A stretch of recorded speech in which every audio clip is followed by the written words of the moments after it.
Hello everyone, welcome to today's lesson. My name is Teacher Caleb. I hope that you have subscribed to my channel. Thanks to all those who have already subscribed and those who keep sending feedback. I appreciate all of you. Welcome to today's lesson. We are going to focus on subject and verb agreement. A subject in a sentence is what or who does the action, or what or who the sentence is talking about. So a subject must agree with its verb in number, and that is what we are going to talk about.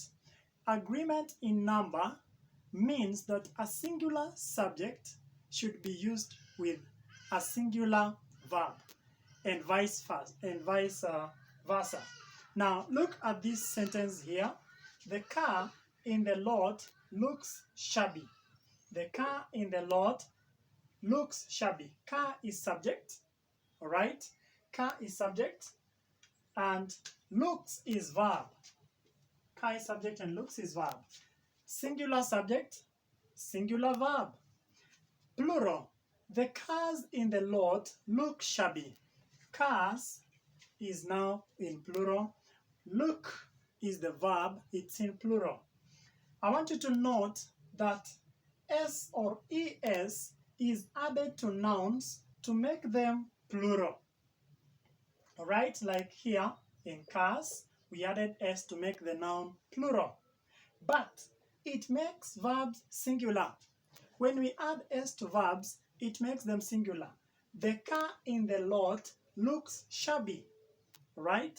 So looks here is singular because we added S.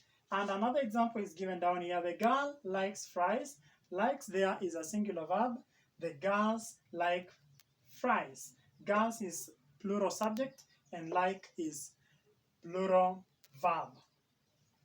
I want you to note that there are some expressions that do not change the number of subjects. There are some expressions that do not change the number of subjects when used in a sentence. They include accompanied by, along with, as well as, in addition to, including, together with. They don't change the number of subjects. So the number of subjects actually remains the same. So let me give you an example where those expressions are used. An example where such an expression is used. Now look at this example. The economy as well as taxes influences votes. The economy as well as taxes influences votes. So you assume that the subject is in singular, even though you have used that expression as well as.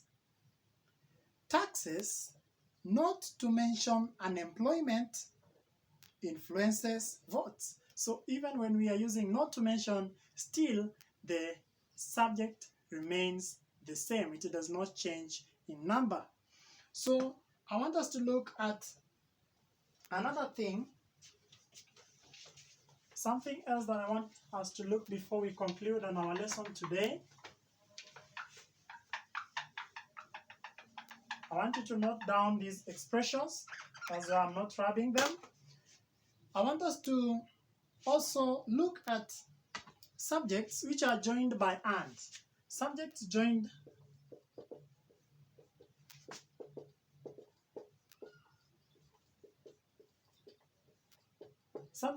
by and, they are assumed to be plural. Subjects joined by and are assumed to be plural.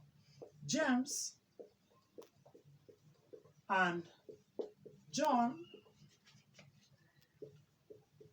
are good disciples. James and John are good disciples. So we have joined them with and we are using a plural verb, are good disciples. So and makes the subjects plural. But these other expressions do not change the number of subjects. Also, you should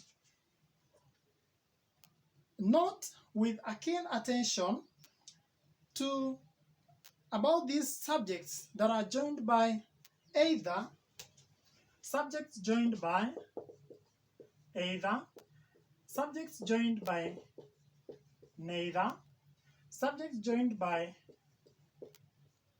everybody, and subjects joined by anyone. All of them are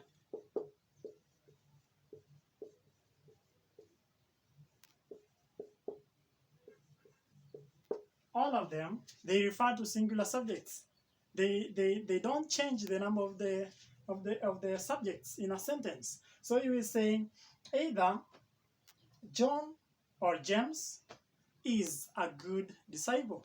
Either James or John is a good disciple. Neither James nor John is a good disciple. Everybody is a good disciple. Anyone is a good disciple. Anyone is also a singular subject. Now, I want also to talk about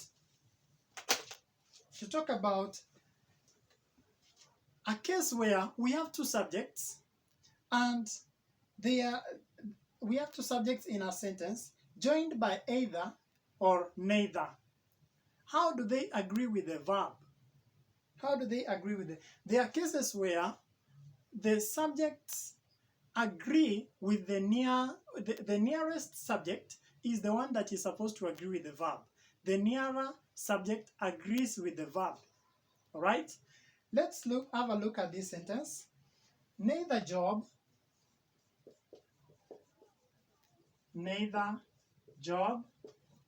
nor you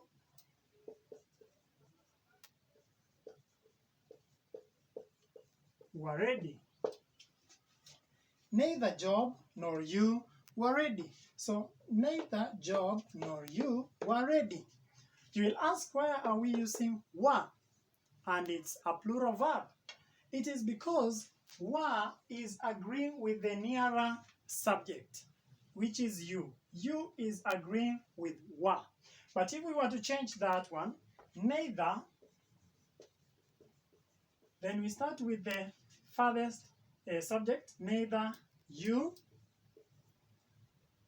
nor Job.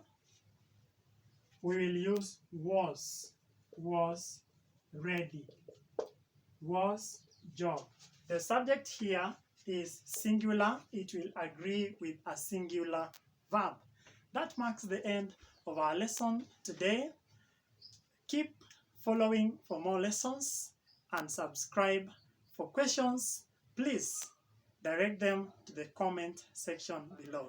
Goodbye and God bless you.